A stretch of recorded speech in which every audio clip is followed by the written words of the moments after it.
Hello everybody, warm welcome back to my channel. I'm so excited for today's video because I am going to be sharing with you what I consider a beginner's guide to starting a backyard vegetable garden. The very first thing I think you need to consider when you want to start your garden is the location, the site. Location is everything. And what are we looking for? We're looking for the number of hours in a day that you get direct sunlight in your garden.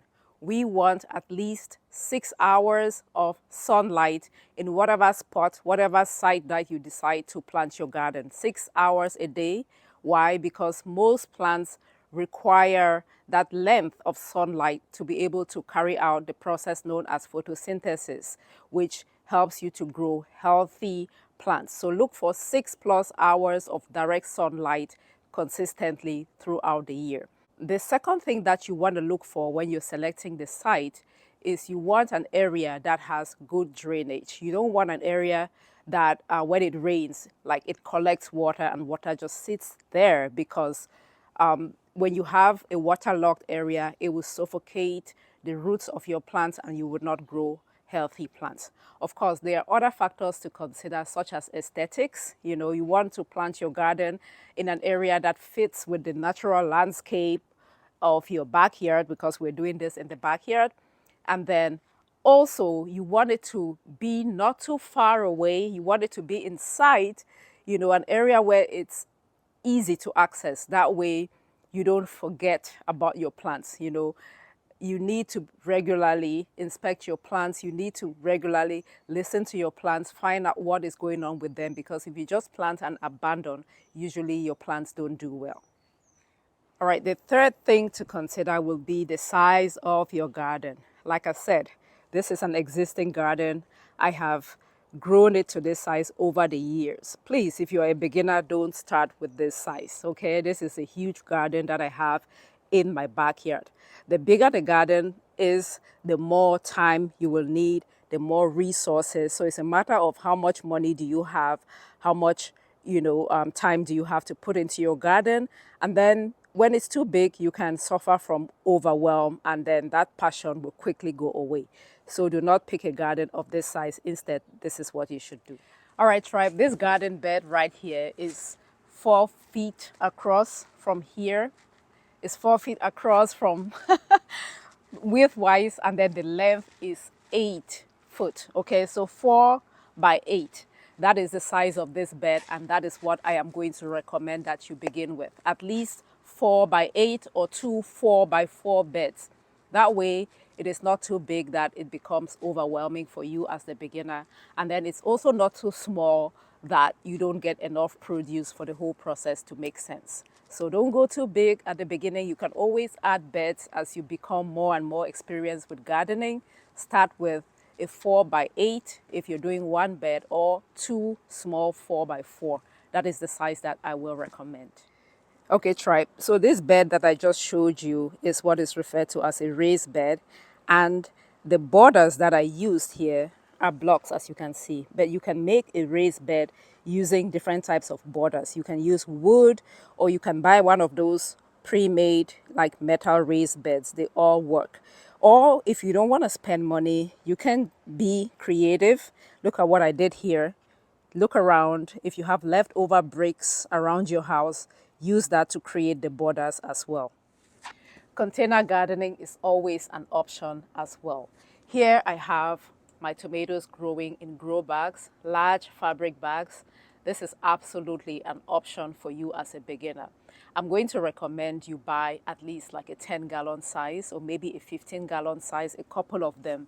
That way you can grow different types of plants in them. After you've decided on the type of gardening you want to do, whether it be raised bed gardening or container gardening, you're going to need some supplies. The first thing that you would need to get is the soil or the growing medium. I would recommend that you go to your local landscape supply store and get soil from there. It's going to be cheaper. You can get some topsoil, like one third of the quantity made of topsoil, and then 1/3 compost, and then 1/3 sand. So you mix topsoil, compost, and sand, 1/3 ratio, and then you add some form of animal manure like chicken manure or cow dung or earthworm compost. So you mix your soil like that to put in your containers. The other supplies that you will need to begin with, basic supplies, first you will need a cultivator, something to till the earth with, to soften the earth with. You can get this, or if you are African like me, you might recognize this. This is our ultimate cultivator. If you can't access this, this is fine. So any kind of cultivator. And then let's see, you're gonna need some kind of a rake like this as well. You use this to level the bed. This one, so a rake. Absolutely invest in a pair of garden gloves to protect your hands. So gloves, I'm going to recommend that. And then also some form of a watering can. Even if you have a hose, get a watering can as well. So at least these are the tools that I would recommend. You also need to buy some plant food, maybe a few pesticides just to keep on hand. Those are some of the basic things that you need just to get started with gardening. Yes, I know it is going to cost money, but consider this an investment because you don't need to buy this every year. Once you buy the tools, you're going to have them for like the rest of forever or until they break. So consider it an investment in your health.